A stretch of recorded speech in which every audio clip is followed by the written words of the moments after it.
Nanti kalau selesai pulang lagi. Kemudian juga peresmian pondok pesantren Al-Hujjah Riau. Dan ini pertemuan ini ya memang untuk pondok pesantren.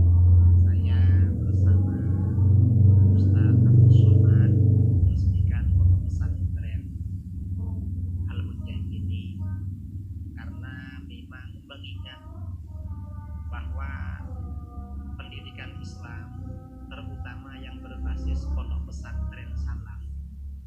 Pesantren salaf artinya yang mengajarkan kitab-kitab berbahasa Arab ini semakin langka. Memang kalau pondok banyak, tetapi kebanyakan sudah pesantren modern, pesantren formal, tidak mengajarkan kitab salaf. Karena ini memang sangat diperlukan. Kami setiap kesini sering ngobrol-ngobrol dengan Ibu Wahyu, dengan para asatidz.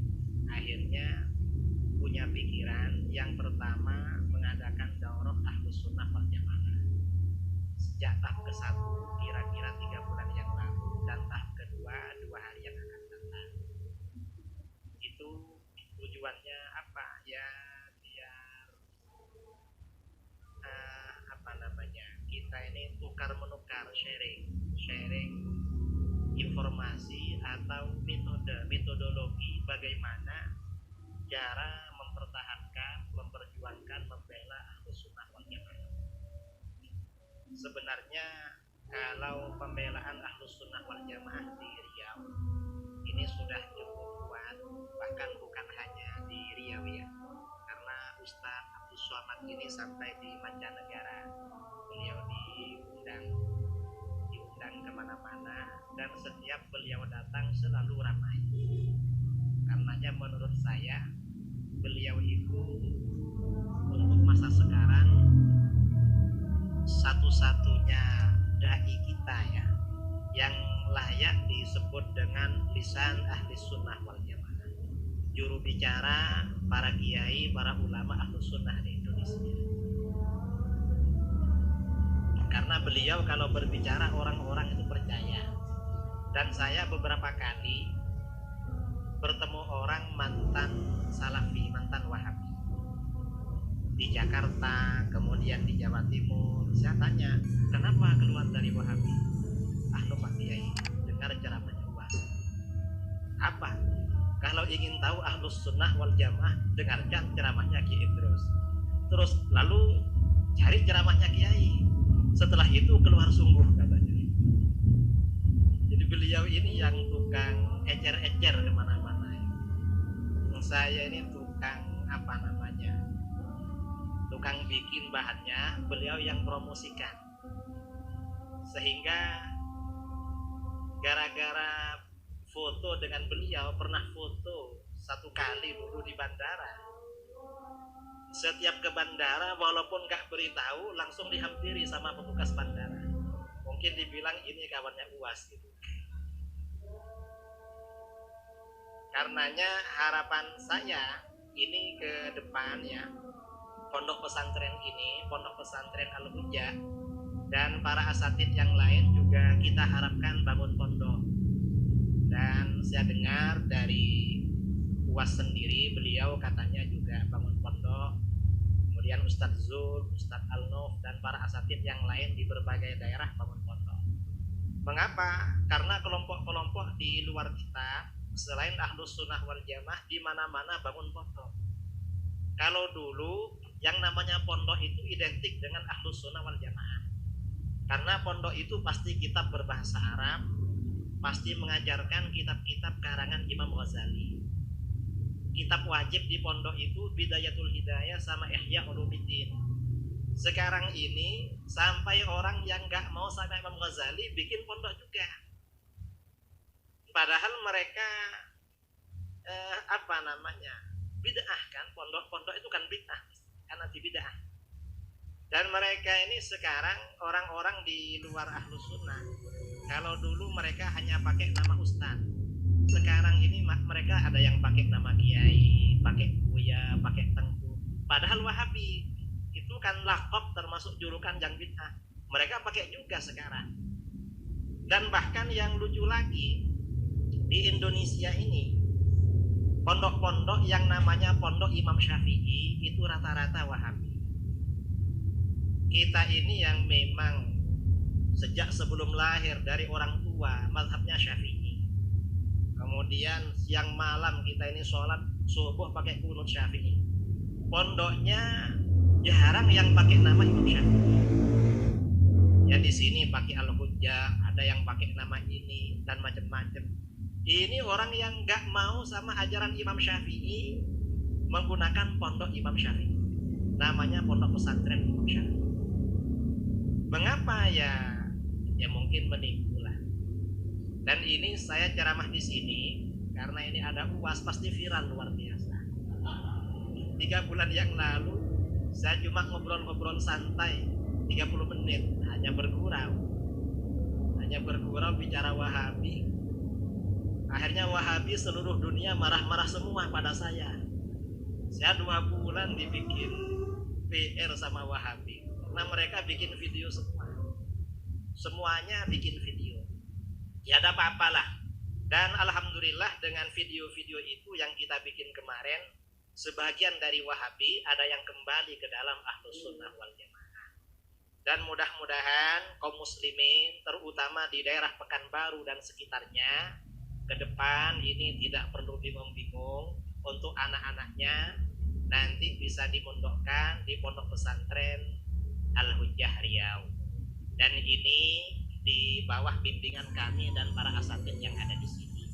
Insyaallah kami dan para asatid tetap memantau, tetap terlibat, dan diharapkan nanti dari lulusan pondok pesantren ini, kalau nanti belum bisa mendirikan Mahat Ali, kira-kira kurikulumnya nanti dimodifikasi, para lulusannya bisa melanjutkan ke berbagai perguruan tinggi di mana-mana, termasuk di Azhar atau di mana-mana.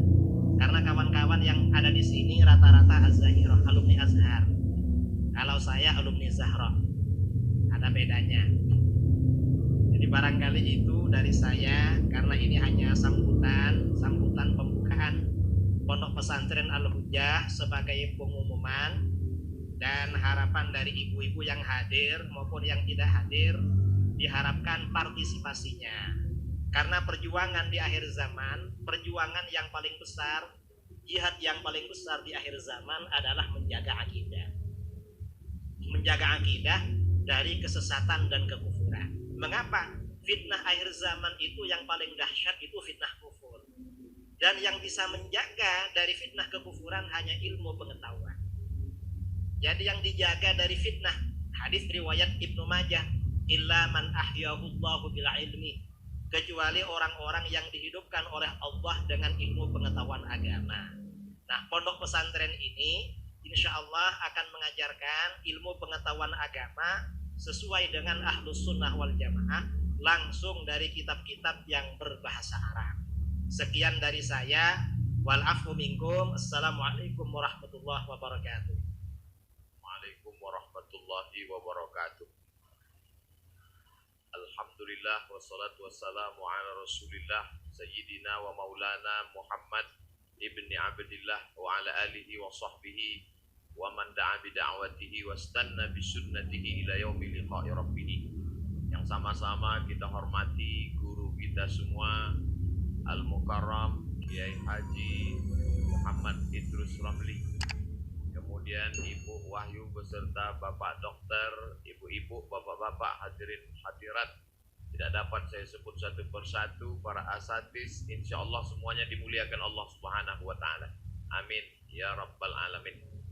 Saya pulang ke Pekanbaru tahun 2008 bulan suci Ramadan. Setelah itu berkeliling masjid, kantor, ceramah, tausiah. Mau ceramah tentang hadis, mau ceramah tentang tafsir, mau ceramah tentang akhlak, mau ceramah tentang fikih, apapun tema pengajiannya, ketika dibuka tanya jawab, ujung-ujungnya pertanyaannya pasti masalah kaki celana, jenggot, Allah duduk di atas aras, Pokoknya nggak ada masalah lain, itu terus. Akhirnya pada tahun 2012 saya susunlah buku 37 masalah populer. Kenapa saya sebut masalah populer? Karena itu terus yang ditanya kemana-mana masjid, kemana pengajian. Masalah itu diungkit-ungkit, diangkat-angkat, dipopulerkan oleh yang disebutkan Kiai Muhammad Ramli tadi, gerakan Wahabi. Jadi sebetulnya viralnya saya ini ya gara-gara Wahabi. Karena seandainya mereka tidak bahas itu, saya tidak terkenal. Lalu kemudian saya mencari di YouTube siapa ustadz-ustadz di Indonesia yang banyak menulis dan berceramah serta mengkaji isu-isu itu. Maka saya tulislah di YouTube bantahan Wahabi. Disitulah saya ketemu Kiai Haji Muhammad Idrus Romli.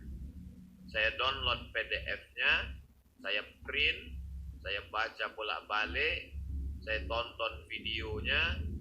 Cuman waktu itu tidak tahu bagaimana cara mengundang beliau, bagaimana cara mendatangkannya ke Pekanbaru.